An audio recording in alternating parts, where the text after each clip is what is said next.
Gutter में पड़ी है। आज उनकी लाशें साहब आंध्रा प्रदेश से लेकर के मध्य प्रदेश तक कई टुकड़ों में बिखरी पड़ी हुई है। जानती हो उसकी वजह क्या है? इंसान जब अपनी मर्जी से जीता है ना, तो इंसान ख्वाहिशात का मुर्तकिब हो जाता है। और ख्वाहिशात का आलम यह है, इंसान जब ख्वाहिशात की तकमील में मुब्तला होगा तो शराबी भी बन सकता है, जुआरी भी बन सकता है, साहब बेहया भी बन सकता है, नाचने गाने वाला भी बन सकता है, इज्जत लुटाने वाला भी बन सकता है। ऐ मेरी कौम की बेटियों, याद रखना, आज के बाद जिंदगी के फैसले खुद न करना, बल्कि कभी अपने उस बाप से भी पूछ लेना जिस बाप ने तेरी परवरिश की है। कभी उस माँ से भी मशवरा कर लेना जिस माँ की गोद में तूने जन्म लिया है। वरना याद रखना, जैसे कि चाय पीने वाला अपनी मर्जी से चाय की प्याली को उठाता है और जब तक चाय है उसकी गर्मी को बर्दाश्त करता है और उस प्याले को गिरने नहीं देता, मगर जो ही चाय की लज्जत खत्म हुई प्याली को फेंक देता है।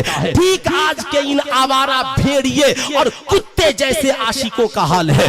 ये भी आज नौजवान लड़कियों को ताजमहल दिखलाते हैं, लाल किला दिखलाते हैं, सिर्फ इन्हें उनके जिस्म की भूख है। और भूख जब मिट जाती है तो टुकड़े टुकड़े करके कभी दिल्ली में काट रहे हैं, कभी मुंबई में काट रहे हैं, कभी आंध्रा में काट रहे हैं, कभी रेलवे स्टेशन पे छोड़कर भाग जा रहे हैं। ऐ मेरी कौम की बेटियों, जिस दिन तूने सारी दुनिया की ख्वाहिशात को छोड़कर सैयदा खातूने जन्नत की गुलामी को अख्तियार कर लिया तो मायका तेरा खुशहाल होगा और ससुराल भी तेरा जन्नतुल फिरदौस का गहवारा बन जाएगा। नारे तकबीर, नारे रिसालत, हजरते अल्लामा मुफ्ती सुल्तान रज़ा साहब। वाह वाह।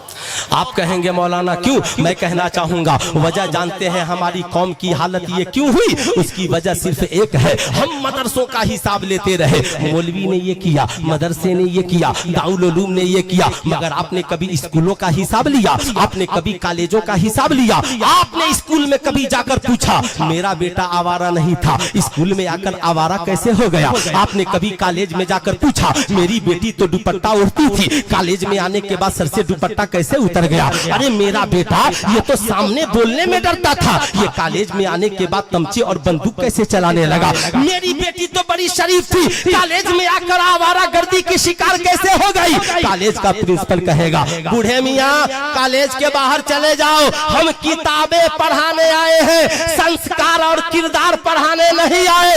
मगर कसम खुदा की, जब हमारी कौम का कोई बच्चा किसी दीनी इदारे में पढ़ने के लिए जाता है, हमारा आलिम उसे कुरान भी पढ़ाता है, साथ में नबी का किरदार भी पढ़ाता है। जब हमारी कौम की कोई बच्ची किसी मदरसे में पढ़ने चली जाती है, हमारी आलिमा उसे कुरान भी पढ़ाती है, साथ में सैयदा खातूने जन्नत का किरदार भी पढ़ाती है, किरदार भी पढ़ाती है। अब आप कहेंगे मौलाना फिर किया क्या जाए, फिर किया जाए? हजरत कहेंगे सुल्तान रज़ा, तो क्या सबको आलिम बना दिया जाए? मैं कहूंगा ना ना ना। सबको हाफिज बना दिया जाए? ना ना ना, सबको हाफिज आलिम मत बनाइए, लेकिन बचाना सबको जरूरी है।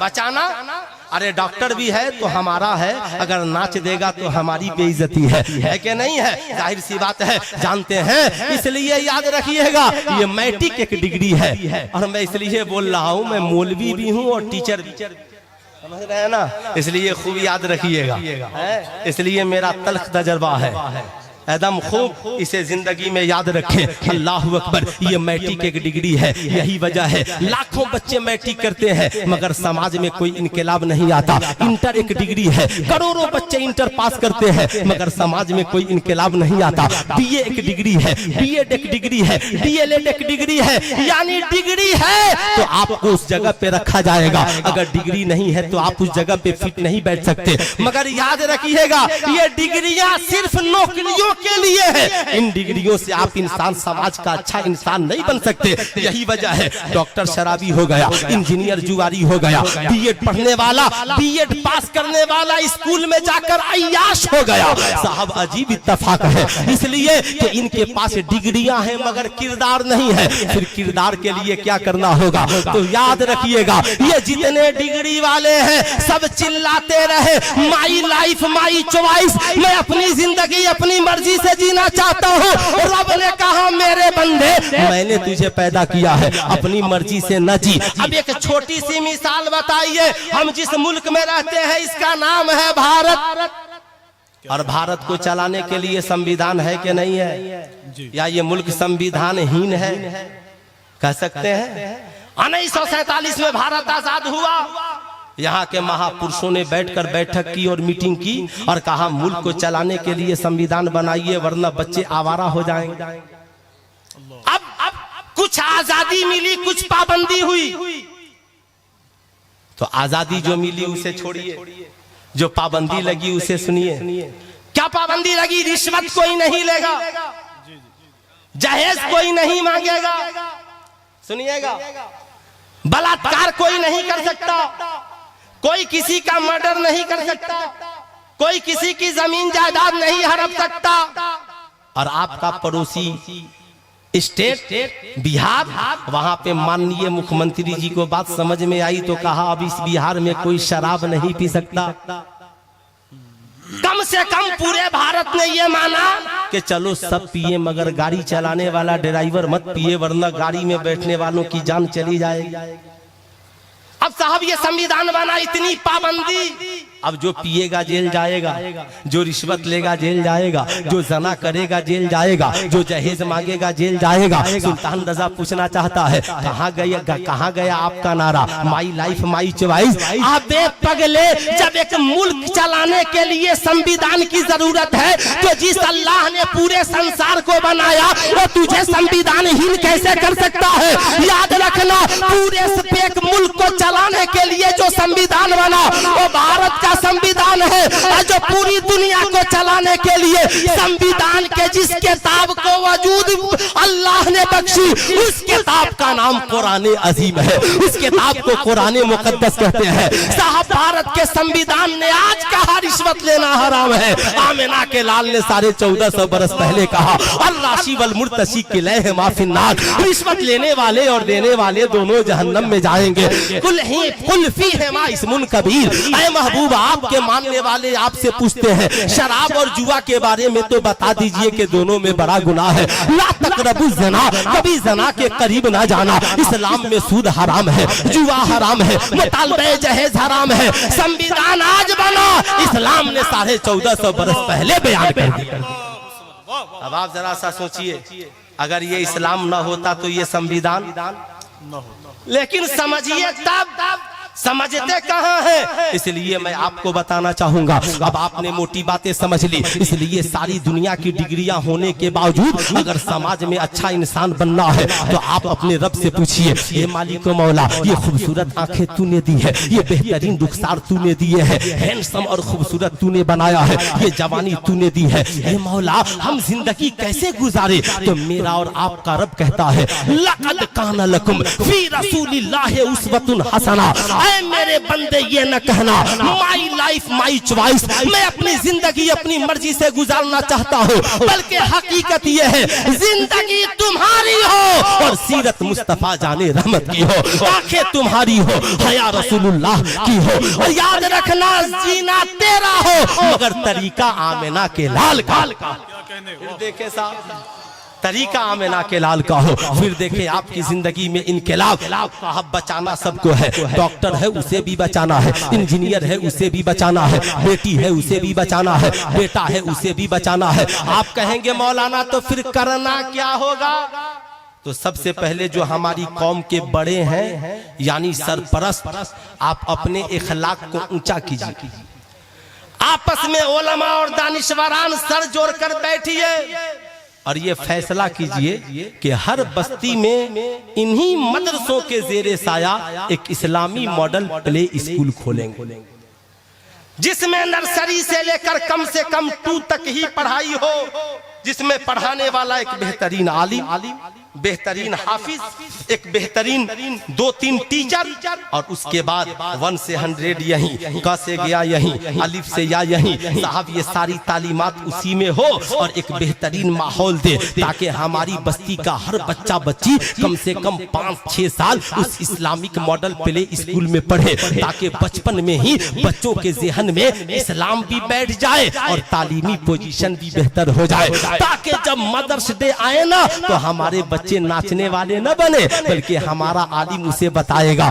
ऐ मेरे स्कूल में पढ़ने वाले बच्चे और बच्चियों, आज मदर्स डे है, मगर याद रखना, मालूम है मदर्स डे का माना क्या होता है? बच्चे कहेंगे हजरत बता दीजिए। कहा याद रखना, जो माँ तुम्हें हर रोज यहाँ छोड़ने आती है, तेरी जन्नत उसी माँ के कदमों के नीचे है, तेरा बाप तेरी जन्नत का दरवाजा है। अल्लाह अकबर। अब साहब हमारा आलिम फिर बताएगा, ए मेरी कौम, मेरे स्कूल के बच्चों, ये देखो शराब की बोतल है, मालूम है इस्लाम में शराब पीना हराम है, इस्लाम में नशा हराम है, चर्स अफीम गांजा न पीना, ये शराब इसलिए हराम है कि इसमें नशा है और हर नशा वाली चीज हराम है, याद रखना। लेकिन आप याद रखिएगा, सिगरेट पीना हराम नहीं मगर ऐब जरूर है, याद रखिएगा, ये ऐबदार जरूर है। अल्लाह अकबर। जब हमारा आलिम बचपन में बताएगा ना शराब पीना हराम है, बच्चे पूछेंगे हजरत क्यों? कहा शराब पीने से अक्ल खत्म हो जाती है। अब जब ये बच्चा यहाँ से पढ़ करके कॉलेज में जाएगा, कॉलेज का कोई आवारा लड़का कहेगा, कॉलेज का कोई आवारा लड़का कहेगा चल आज शराब पी लेते हैं, शराब की पार्टी करते हैं, वो कहेगा ना ना ना, मैं पानी पी सकता हूँ, शरबत पी सकता हूँ, दूध पी सकता हूँ, चाय पी सकता हूँ, कॉफी पी सकता हूँ, लस्सी पी सकता हूँ, मगर शराब नहीं पी सकता। कहेगा क्यों? वो कहेगा इसलिए कि बचपन में मौलवी साहब ने गांव में पढ़ाया था शराब पीना हराम है, शराब पीना इस्लाम के खिलाफ है। वो कहेगा तुझे मेरी दोस्ती का वास्ता, वो कहेगा तू मेरा दोस्त बाद में है, मैं अपने नबी का गुलाम पहले हूँ, इसलिए मैं दोस्ती तो तोड़ सकता हूँ मगर शराब। हाथ उठाए कितने नौजवान हैं जो आज के बाद जिंदगी में कभी शराब, कितने नौजवान हैं जरा हाथ उठाए तो जरा एक बार हाथ उठा करके दिखलाएं। मुस्कुरा रहे हैं, मुस्कुरा रहे हैं। इरादा नेक बनाइए, जिंदगी को बाइखलाक बनाइए और याद रखिए शबे बरात की रात में जो लोग दायमी शराबी हैं उनकी बख्शिशो मगफिरत उस वक्त तक नहीं होगी जब तक के शराब पीने से तौबा नहीं कर ले। इसलिए आइए हम सब वादा करते हैं इंशाअल्लाह आज के बाद जिंदगी में न कभी शराब पिएंगे न किसी को शराब पिलाएंगे। कितने नौजवान इस पे अमल करेंगे जरा हाथ उठाइए तो 4, 10, 20 नौजवान। माशाअल्लाह माशाअल्लाह, सब देखकर एक दूसरे को मुस्कुरा रहे हैं, इसलिए कि जलसा आपने कराया है। मेरी बात का बुरा न मानिएगा। अब साहब हमारे आलिम साहब ने जो ही डॉटर्स डे, चूंकि इंडिया में डे बहुत है, mothers day, fathers day, children day, teachers day, daughters day, इतने डे हैं कि 365 दिन कम पड़ जाएंगे, कम पड़ जाएंगे, इतने डे हैं, है ना, कम पड़ जाएंगे। मगर हमारे आलिम साहब ने कहा हे बेटी आज चिल्ड्रंस डे है, मैं तुझे कुछ बताना चाहता हूँ। बेटियों ने कहा सर बताइए ना। आलिम साहब ने कहा बेटियों इस्लाम हया की बात करता है, अल हयाउ शोबतुम मिनल ईमान, हया ईमान का हिस्सा है। बेटी आंखों में हया, सर पर हया। अल्लाह अकबर। ऐ मेरी कौम का नौजवान, आलिम साहब ने बताया बेटी हया ये है इंसान जहाँ रहे हया के दामन में छिपा रहे, और बेटी सर से जो ये दुपट्टा है ना ये कभी सरकने न पाए, ये कभी खिसकने न पाए। इंसान कितना हूँ तालीम याफ्ता हो जाए मगर हया की चादर उतर जाए तो इंसान बेकिरदार हो जाता है, बेवकत हो जाता है। अब साहब ये कौम की शहजादी है, अब जब यहाँ से पढ़ कर गई है ना, कॉलेज की सहेलियों ने उससे कहा है तुम ओल्ड मॉडल हो, पुराने ख्याल की लड़की हो, तुम कॉलेज में ये हिजाब और निकाब लेकर के आ जाती हो। उसे बड़ा अफसोस हुआ, आंखों में आंसुओं के कतरे लेकर के आई। घर आई, आने के बाद बूढ़े बाप से कहा, बूढ़े बाप ने कहा बेटी फिर? कहा आलिम साहब ने जवाब बताया था। बाप ने कहा बेटी आलिम साहब की तरह तो मैं आलिम नहीं हूँ कि मैं तुझे करोड़ों जवाब दूं, मगर ये मेरी बेटी कल जाना तो अपनी सहेलियों को जवाब जरूर देना, है मेरी बेटी अपने इल्म के एतबार से जवाब देना, मगर तेरा बाप तुझे एक जवाब देना चाहता है। बेटी ने कहा बाहुजूर जवाब दीजिए। बाप ने आहिस्ता से जेब से मिठाई के एक मिठाई के टुकड़े को निकाला और कहा बेटी ये क्या है? कहा अब्बा हुजूर ये टॉफी है। बेटी बगल में बैठी है। बाप ने आहिस्ता से प्लास्टिक के कवर को निकाला और मिठाई को अलग रख दिया। बेटी से कहा बेटी से गुफ्तगू करने लगा और थोड़ी देर गुजरे हैं कि चींटियां आकर मिठाई पे बैठ गई, मक्खियां आकर मिठाई पे बैठ गई। बाप ने पूछा बेटी क्या हुआ? कहा अब्बा हुजूर मामला समझ गई। जब तक मिठाई पर्दे में थी चींटियां इसके करीब नहीं थी, मक्खियां इसके जिस्म पर नहीं थी, कीड़े मकोड़े इसके पास नहीं थे, लेकिन जो ही ये मिठाई पे पर्दा हुई चींटियां इसके जिस्म पर आ गई है, कीड़े मकोड़े इसके जिस्म पर आ गए हैं। कहा ए बेटी ठीक यही हाल बेटियों का है। जब तक बेटियां पर्दे में रहेंगी कोई आवारा भेड़िया उनके ऊपर नजरें नहीं डालेगा, कोई आवारा कुत्ता उसकी तरफ देखने की कोशिश नहीं करेगा। समझ जाएगा ये किसी बाइज्जत घराने की लड़की है, ये किसी बाबाकार घराने की बहू बेटी है, इसके ऊपर नजर डालना वरना जिंदगी बर्बाद हो जाएगी।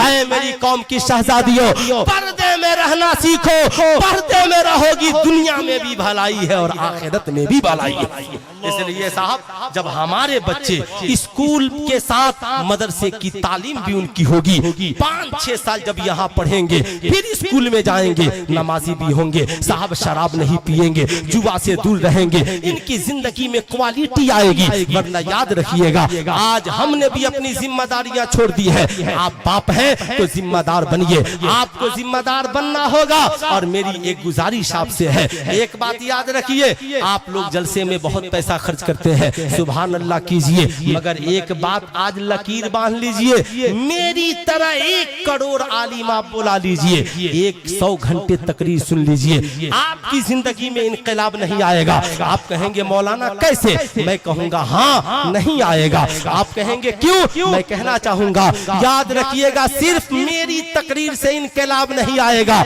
आपकी जिंदगी में इनकलाब तब आएगा जब आपके इलाके के जो ये उलमा है ना, इनका आप सही इस्तेमाल कीजिए, इनका आप सही इस्तेमाल कीजिए। आप कहेंगे इनका सही इस्तेमाल कैसे करें? तो साहब जब आपके यहाँ छुट्टी का दिन हो ना, संडे का दिन छुट्टी का दिन आए तो आप किसी अपने इलाके के अच्छे आलिम को घर पे बुलाइए, उन्हें 10-15 मिनट के लिए बुलाइए, बाकी किसी को नहीं। अब साहब औरतों को भी पर्दे में बैठाइए, आप भी बैठिए, चाय पिलाइए, कहिए हुजूर आज मैंने आपको इसलिए बुलाया ताकि हमें कुछ दीन सिखा दीजिए, क्या कहने, वाह वाह, दीन सिखला दीजिए। ये सिर्फ जलसे में आप सुनकर दीन नहीं सीखिएगा। अभी मेरी तकरीर होगी और फिर जब मोहम्मद अली फैजी साहब की आवाज गूंजेगी ना तो मेरी सारी तकरीर का सुहाहा हो जाएगा। जाहिर सी बात है भूल जाएंगे आप, लेकिन मैं आपसे कहना चाहूंगा नहीं, आप बोले हजरत मर्दों को भी वजू करना सिखला दे, औरतों को भी वजू करना सिखला दे। फिर अगला संडे आए आलिम साहब को बुलाए, हजरत आज औरतों को भी नमाज पढ़ना, हमें भी नमाज पढ़ना। फिर छुट्टी के दिन में बुलाइए और जब रुखसत कीजिए ना तो जरा सा मुसाफा भी कर लीजिए, इसलिए मुसाफा कर लीजिए। आलिम है ना साहब, उन्होंने वक्त दिया है ना साहब, जाहिर सी बात है जब वो खुश होंगे तो अल्हम्दुलिल्लाह हमारी जिंदगी में खुशहाली आएगी, उनकी दुआओं से हमारी जिंदगी में तब्दीली आएगी।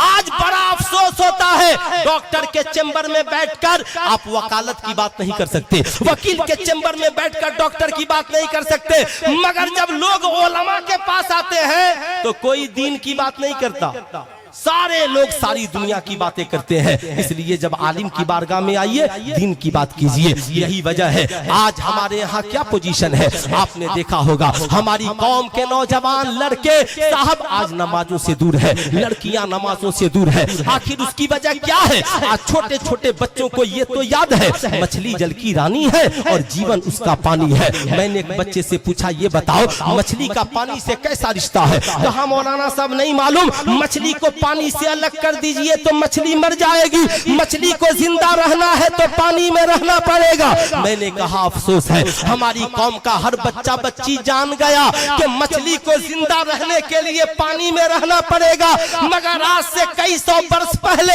हमारे बुजुर्गों ने ऐलान फरमाया अल मोमिनो फिल मस्जिद कसमको फिल मा, मोमिन का रिश्ता मस्जिद से ऐसे है जैसे मछली का रिश्ता पानी से है। मछली पानी के बगैर जिंदा नहीं रह सकती और मोमिन मस्जिद के बगैर जिंदा नहीं रह सकती। आप ईमानदारी से बताएं, आपने कभी अपने बहुत अच्छे, वाह वाह। आपने अपनी औलादों से कभी ये कहने की जरूरत की बेटा मस्जिद में नमाज का वक्त हो दौड़ करके चलना, मेरी बीवी तेरा भी मुसल्ला बिछना चाहिए, मेरी बेटी तेरा भी मुसल्ला बिछना चाहिए। आज नौजवानों का हाल ये है, जब इनकी पैदाइश का दिन आता है ना, बर्थडे का मौका आता है, नौजवान आवारा दोस्तों के साथ पुल पुलिया पे मोटरसाइकिल लगाकर केक काटते हैं, हैप्पी बर्थडे टू यू बोलते हैं, अश्लील हरकतें करते हैं, गाना गाते हैं। सुल्तान रजा कहना चाहेगा बर्थडे मनाना नाजायज नहीं, मगर जायज तरीके से मनाना जायज है, नाजायज तरीके से मनाना नाजायज है। आपको मनाना ही है ना, क्यों दोस्तों के चक्कर में पड़ते हो, क्यों गाना गाने के चक्कर में पड़ते हो। आज नौजवान कहता है मौलाना आत्मा की शांति के लिए, दिल को सुकून देने के लिए, दिल की खुशी के लिए। अरे पगले, शराब में खुशी है, जुए में खुशी है, जना में खुशी है, नाच गाने में खुशी है, शराब में खुशी है, नहीं, वहाँ सिवाय टेंशन के कुछ नहीं है। मैंने एक बहुत बड़े व्यापारी से पूछा, साहब आपको तो कोई कमी नहीं, मगर आप शराब क्यों पीते हैं? कहा माशाल्लाह, जानते हैं नहीं मालूम, हम लोग दिन भर बिजनेस करके थक जाते हैं। एक रात मैंने अपने दिल्ली के पार्टनर से पूछा, यार बड़ा टेंशन रहता है, क्या करूं? माशाल्लाह उसके गैर मुस्लिम पार्टनर ने कहा शराब पी ले, ताकि कम से कम रात को बेहोशी के नींद सो जाए, कोई फिक्र नहीं हो, और सुबह को तू फिर टेंशन फ्री हो जाए। मैंने कहा टेंशन फ्री हुआ? कहा नहीं हुआ, अब तो पहले से ज्यादा टेंशन बन गया। पहले सिर्फ बिजनेसमैन कहते थे, अब लोग हमें शराबी भी कहने लगे हैं, यानी टेंशन बढ़ गया। गलत काम में याद रखिएगा, आप याद रखें कितना हूं गलत काम कीजिएगा, टेंशन फ्री नहीं होइएगा। आज सबसे ज्यादा डिप्रेशन की दवाइयां बिक रही है। सुल्तान रजा